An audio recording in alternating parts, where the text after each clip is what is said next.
நம்ம எஸ்டிஆர் இப்போ ரீசெண்டாக ஒரு லைவ் வீடியோவில் அப்பியர் ஆயிருக்காரு. அப்போ பல விஷயங்களை ஷேர் பண்ணியிருக்காரு. அப்போ என்ன சொல்லியிருக்காருன்னா, எல்லாருக்கும் பொங்கல் வாழ்த்துக்கள். வந்தா ராஜாவாதா ஒரு படத்தோட ஷூட்டிங் முடிஞ்சிருச்சு. February 1 சொன்ன மாதிரியே படம் ரிலீஸ் ஆக போகுது. அது மட்டும் இல்லாமல் என்னோட ஃபேன்ஸ்க்கு ஒரு சின்ன ரெக்வஸ்ட் ஒன்று வச்சுக்கிறேன். புத்தாண்டு அப்புறம் பொங்கல் இந்த ஒரு நல்ல நாள், அதுமா இந்த விஷயத்தை உங்கள்கிட்ட ஷேர் பண்ணணும்னு ஆசைப்படுறேன். அதனால தான் நான் சொல்கிறேன் அப்படிங்கிற மாதிரி சிம்பு சொல்லியிருக்காரு. அது என்னன்னா, பொதுவாகவே ஒரு மாஸ் ஹீரோட படமோ இல்லை ஒரு ஹீரோட படமோ ரிலீஸ் ஆகும்போது நீங்கள் தேட்டரில் போய் ரசிகர்கள் படம் பார்க்குறீங்க. தேட்டரில் விற்கிறத விட டிக்கெட் அதிகமாக வச்சு பிளாக்ல விற்கிறாங்க. அப்படி நீங்கள் எக்ஸ்ட்ரா காசு கொடுத்து படம் பார்க்க வேண்டிய அவசியமே கிடையாது. தேட்டரில் ஒழுங்காக கவுண்டரில் என்ன டிக்கெட் விலை கொடுக்குறாங்களோ அதை கொடுத்து வாங்கி நீங்கள் படம் பார்த்தா போதும். தென் ஃப்ளெக்ஸ் வைக்கிறது, அந்த கட் அவுட்க்கு பாலாபிஷேகம் பண்ணுறது, இதெல்லாம் நீங்கள் எம்லாகிற அன்பால் எவ்வளோ செலவு பண்ணி பண்ணுறீங்க. பட் இந்த டைம் எனக்காக நான் ஒரு சின்ன ரெக்வஸ்ட் வைக்க போகிறேன். அதுக்கு பதிலாக உங்கள் அப்பா அம்மா தான் உங்களுக்கு எல்லாமே. அதுக்கப்புறம் தான் நான். இந்த டைம் என்னோட படத்துக்கு கட் அவுட்டு பாலாபிஷேகம் பண்ணுறதுக்கு பதிலாக அந்த காசில் உங்கள் அம்மாவுக்கு ஒரு புடவை, உங்கள் அப்பாவுக்கு ஒரு ஷர்ட் இதை எடுத்து கொடுங்க. எனக்கு நீங்கள் தேவையில்லாமல் செலவு பண்ணாமல் உங்கள் ஃபேமிலிக்காக ஒரு புடவையோ ஷர்ட்டோ எடுத்து கொடுத்து அதை ஃபோட்டோ எடுத்து ஷேர் பண்ணிங்களா, எனக்கு ரொம்ப சந்தோஷம் தான். எனக்கு அது போதும்.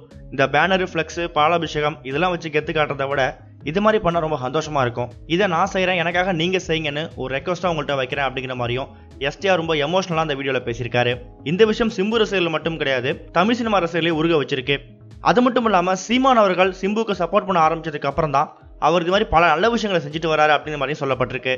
அது மட்டும் இல்லாமல் சீமான் அவர்களால் அடுத்த சூப்பர் ஸ்டார்னு புகழப்பட்ட சிம்பு அந்த கருத்துக்கு ஏற்ற மாதிரியே இப்போ ரொம்ப தைரியமாக தன்னோட ரசிகர்களுக்கு வேண்டுகோளை வச்சிருக்காரு அப்படிங்கிற மாதிரி சொல்லப்பட்டிருக்கு.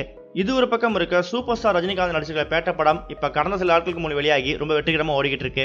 இந்த படத்துக்கு மக்கள் மத்தியில் நல்ல வரவேற்பு கிடைச்சிருக்கு. இந்த படம் அதிக வசூல் பெற்றுள்ளதாகவும் தகவல் கிடைச்சிருக்கு. பேட்ட படத்தோட இயக்குனர் கார்த்திக் சுப்ராஜோட அப்பா SP கஜராஜ் இதை பற்றி என்ன சொல்லியிருக்காருன்னா, அவர் ரஜினிகாந்தோட ரசிகராக இருந்தவராம்.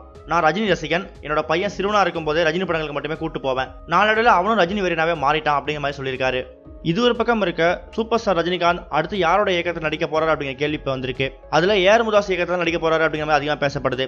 அது மட்டும் இல்லாமல் அவரோட இயக்கத்தில் தான் ரஜினி நடிக்க போறதாவும் அடுத்த மாதம் ஷூட்டிங் எல்லாம் ஆரம்பிக்க போறதாவும் தெரிவிக்கப்பட்டிருக்கு. இப்படி இருக்க, கார்த்திக் சுப்ராஜ் கிட்ட மறுபடியும் ஒரு கதையை ஏற்பாடு செய்யுமாறு ரஜினி சொல்லியிருக்காராம். இது ஒரு பக்கம் இருக்க, விஸ்வாசம் படம் ரிலீஸ் ஆகி நாட்கள் ஆகிட்டாலும் இன்னும் அந்த படத்துக்கான சூடு குறையல அப்படிங்கிற மாதிரி சொல்லப்பட்டிருக்கு.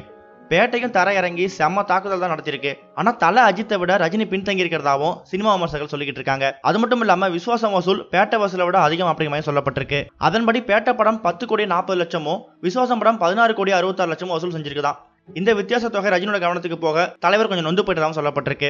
அடுத்த தலைமுறை நடிகர் அஜித்குமார் கிட்ட ரஜினி போட்டி போட்டு தோத்துட்டதாகவும் சினிமா வட்டாரங்களே பேசப்பட்டு வருது. இந்த நியூஸை பத்தி நீங்க என்ன நினைக்கிறீங்கன்னு உங்களோட கருத்துக்களை கமெண்ட்ல போஸ்ட் பண்ணுங்க. இந்த வீடியோ உங்களுக்கு பிடிச்சிருந்தா லைக் பண்ணுங்க, ஷேர் பண்ணுங்க. கனெக்டிங் டிவியோட அப்டேட் தெரிஞ்சுக்கிறதுக்கு சேனலை சப்ஸ்கிரைப் பண்ணுங்க. இது வரைக்கும் கனெக்டிங் டிவிக்கு சப்ஸ்கிரைப் பண்ணனா மறக்காம சப்ஸ்கிரைப் பண்ணிக்கங்க. உடனடி அப்டேட்ஸ் பெறுவதற்கு நோட்டிஃபிகேஷன் பெல்லையும் கிளிக் பண்ணிக்கங்க.